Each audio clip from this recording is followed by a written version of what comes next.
I was sitting at home and I got this wonderful call from Dennis Glover about an artist that I had never heard of, Doris Lindo Dolly Lewis.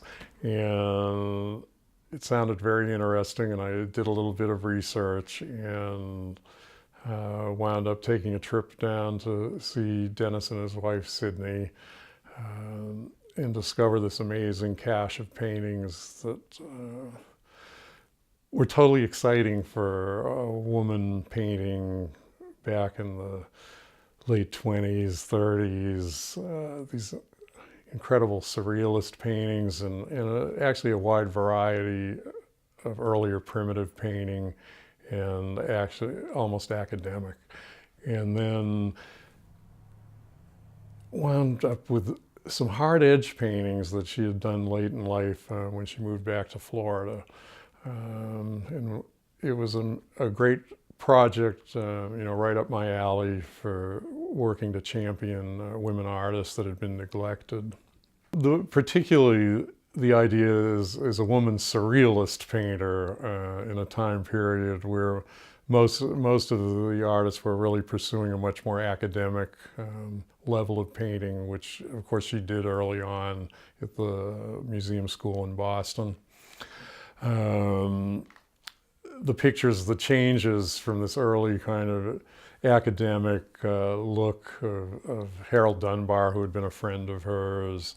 There's actually some reminiscence in her earlier pictures done here on Cape Cod of Charles Cahoon, who was also a painter. And she clearly went through many styles, and that she was moving on as the times were moving. Sydney did tell me at one point that she had tried to stop the burning of paintings that Doris found that she should be disposing of. And one of my favorite lines that Sydney ever had was that, I think that Doris Lewis deserves lots of attention that she didn't get. Clearly she had some success over her lifetime, but like many women painters of the time, sort of under the shadows of all the men that were painting, and she was not having any of that. She was involved, like in a very social and literary circle for friends, Conrad and Mary Hoover Aiken, Malcolm Lowry. She was a woman of letters, and I think probably a real scholar. Oh, I totally wish I could have met her. I'm sure she was a real character. You can sense that in so many of her paintings, where you find her attention and love of nature. You see it, like in the earlier work, and then later in some of the pieces that she did in Cuba, that she was clearly interested in flora and fauna, and the symbolism that crops up, within those paintings is pretty amazing. And I would like to know what she was thinking. Dennis and Sydney, kind of immediately thought that, I would be the right person, that I'd been doing a lot of work to bring forward exhibitions of women painters, in particular, that I'd mounted catalogs, and that I would be able to get the word out. And soon after, we started working together in 2004. We were able to get some articles out there and get her paintings back into exhibitions. We first showed a painting, Spring Progress, that had been shown at the Art Association here in Provincetown back in 1934. It was an exciting period, but from 29 to for the next 5 years, she showed really almost every year except 1933. And so she was clearly enjoying the Provincetown art colony back then. So we were able to get this painting back on view, and there was a lot of interest around it. And it was several years later before some of the museums started to take notice, but once they did, after the show out in the LA County Museum in Wonderland, which traveled Mexico and Canada, great catalog. People started looking, when they saw her work in context with Frida Kahlo and other great painters, of California and the West that were doing things at the same time. But here in New England, there were not a lot of painters working in that surrealist mode in the late 20s and 30s. And clearly after a while, when she went back to Cuba, she went back to these great academic portraits, and later, winding up moving down to Palm Beach area. She had shown down there her hard edge paintings, which were not of as particular interest at the time, to Dennis or myself and Sydney. But ultimately it turned out that people started taking another look at that, and probably some pictures that we shouldn't have let go early on. The first one that really set it into motion was the Spring Progress. It was just so you have a record of it there. That was the first time it appeared in this kind of major artist story by Tim Wood in the A+ Cape Cod edition that kind of showed the dramatic kind of changes of her art. And again, like later as the Art Association had their 100th anniversary in 2014, I'd actually given them another one of the surrealist paintings for their permanent collection. So that's here, right down the street. One of my favorite paintings of hers, of surrealistic painting, is one of a little girl sitting on a chair, and on the table beside her is a music box with birds in it. It's shaped like a bird cage, and that music box was in my grandmother's house, and it still played until after 1963. So it was I loved seeing that music box there. And the child is interesting because she's so sober. All her children are very, very, maybe not sad, but they're very serious. And I don't know why. But the one I really like best is one where there's a foot in the water and you can see the ripples around the ankle. I don't know, I love water and I love looking at that foot. It interests me quite a lot. And of course all the plants around the foot are plants I recognize, so that makes it good too. But her mother married in Cambridge a second time, a man named Charles Voorhees, and he had a house on Cape Cod, which brings us to Cape Cod, and it was a lovely old antique house at the foot of Aiken Avenue in South Yarmouth.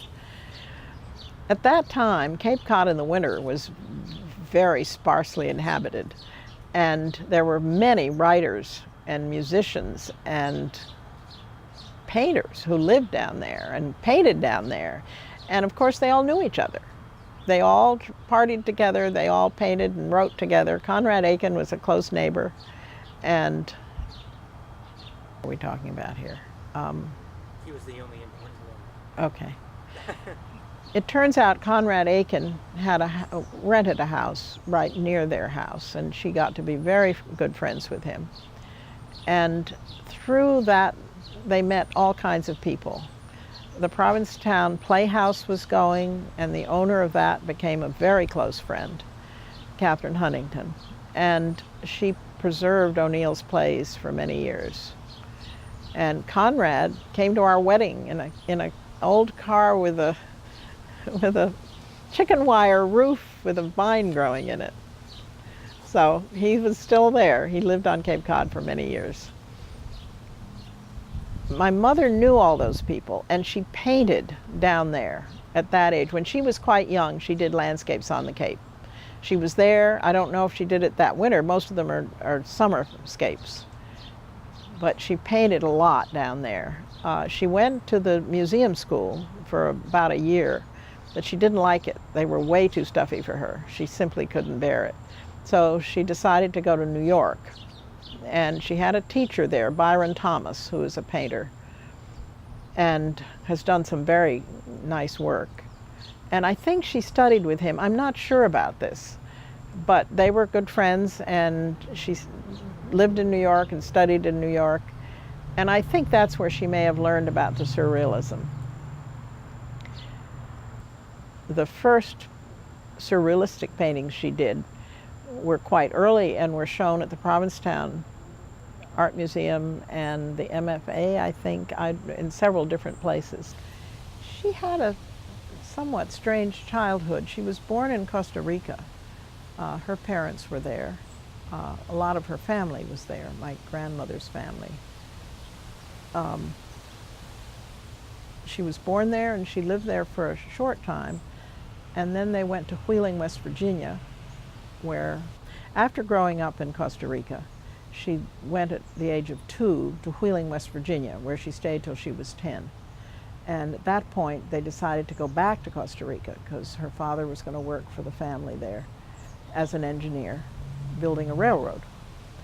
And they went to New York to say goodbye to my grandmother's family. And Sidney, her husband, went to Cambridge to say goodbye to his mother who lived there.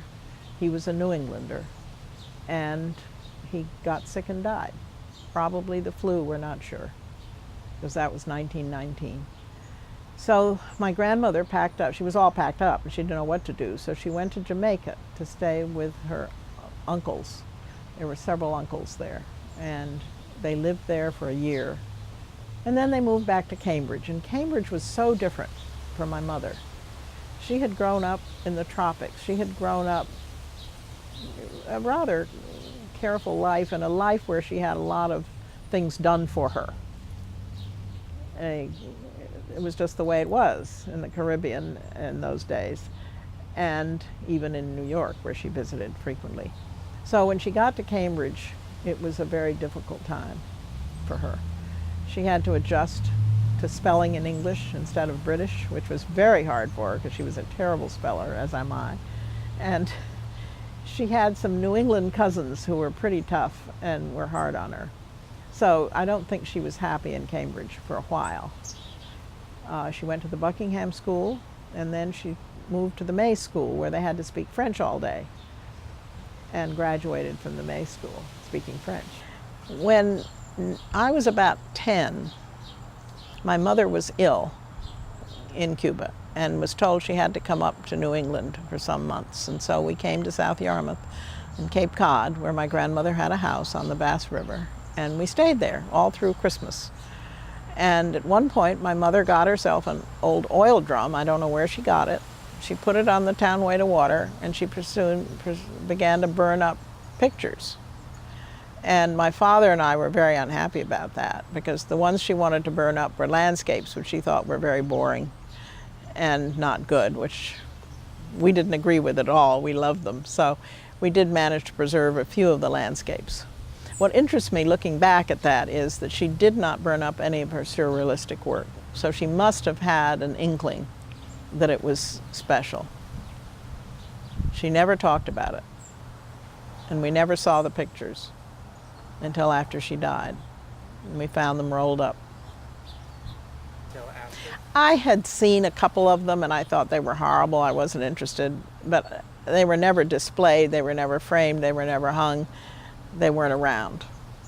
I had seen a couple, I don't remember which ones, but it didn't interest me, and they didn't make many appearances in my life. When we weren't aware that she was important, and we got a call from the Los Angeles County Museum of Art that they wanted a curator to come out, and then she got sick and didn't come for a year. It took forever, but she finally came, and she was absolutely enthralled with all the paintings. But she was absolutely enthralled with everything she found, and she chose one of my mother's pictures to be in a very special exhibit that was held at LACMA, and it went to 3 museums. They had it for, I don't know, 6 months at LACMA, and then it went to Quebec for the whole summer, and then it went to Mexico City. Maybe I got those city. So it was all women surrealists, and from this hemisphere. Yes, we have not found anybody who's painting surrealistic pictures before her. We have found nobody who was painting in the 20s and 30s, surrealism. And she studied in New York for a while with a friend, painter, Byron Thomas. And so she knew about what was going on other places. And I think she must have gotten the idea just from hearing about it. Or maybe she went to an exhibit in New York, I don't know. But we don't know of any other woman surrealist who painted as early as that. She predates Rita Kahlo and Frida Kahlo. I'm sorry, you're gonna have to do that. She predates Frida Kahlo and all the other women that were in the exhibit. I think it was very much like Lewis.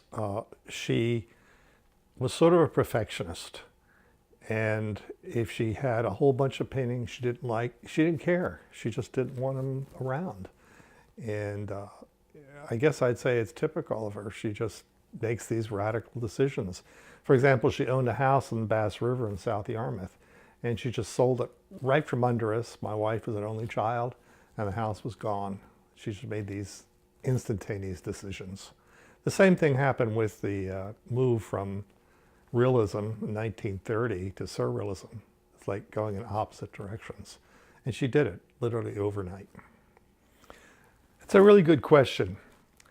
The people who are curators are really interested in the quality of the work, in the pioneering nature of it, in the fact that it's a woman surrealist.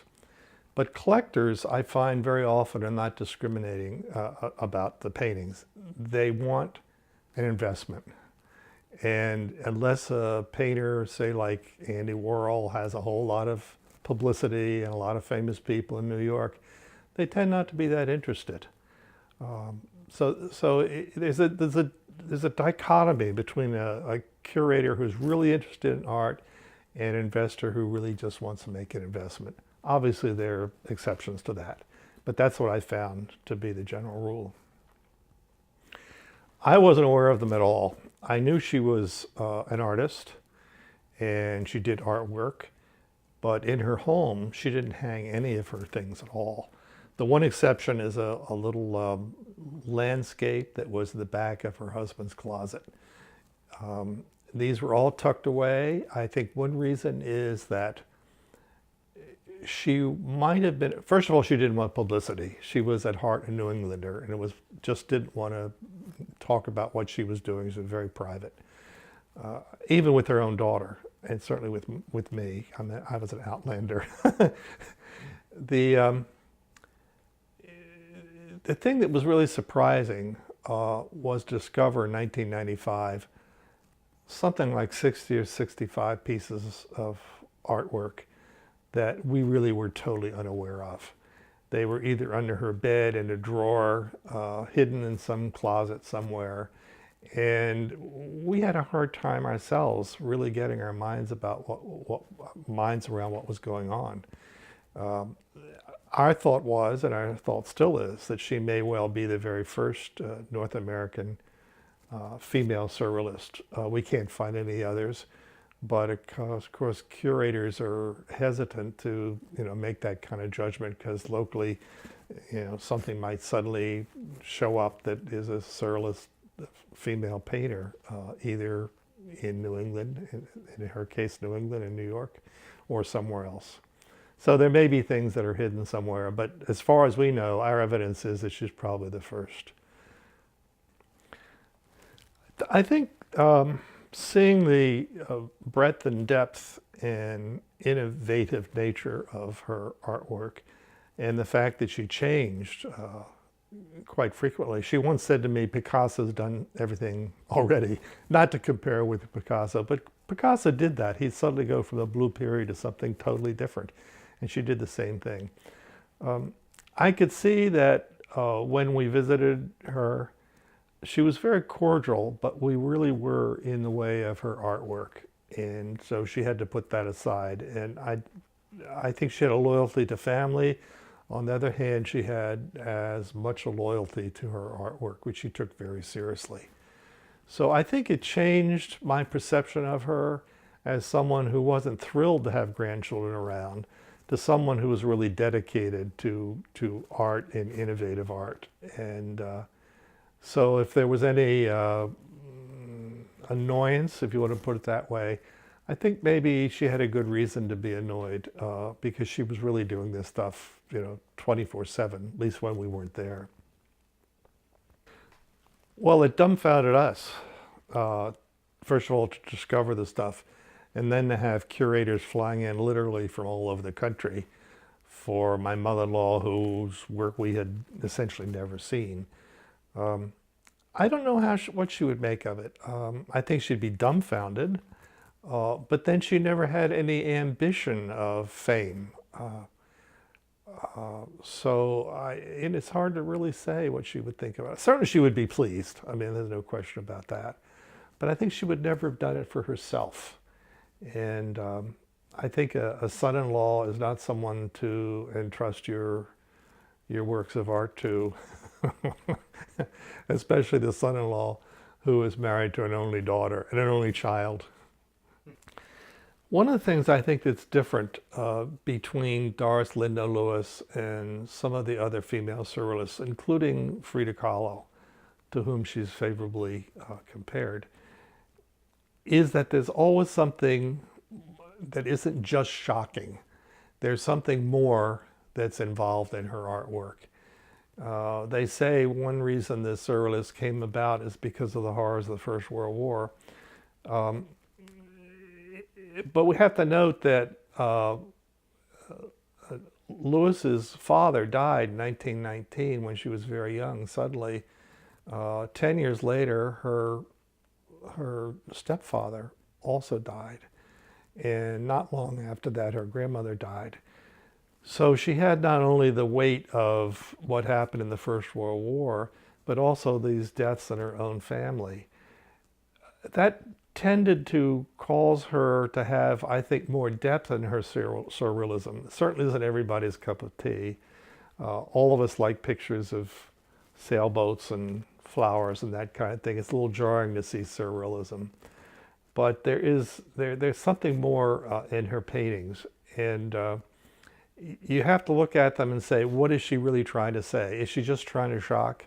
I think she's not. I think she's trying to say a lot more. And it depends, upon where you're coming from, what you see in all of them. Yeah.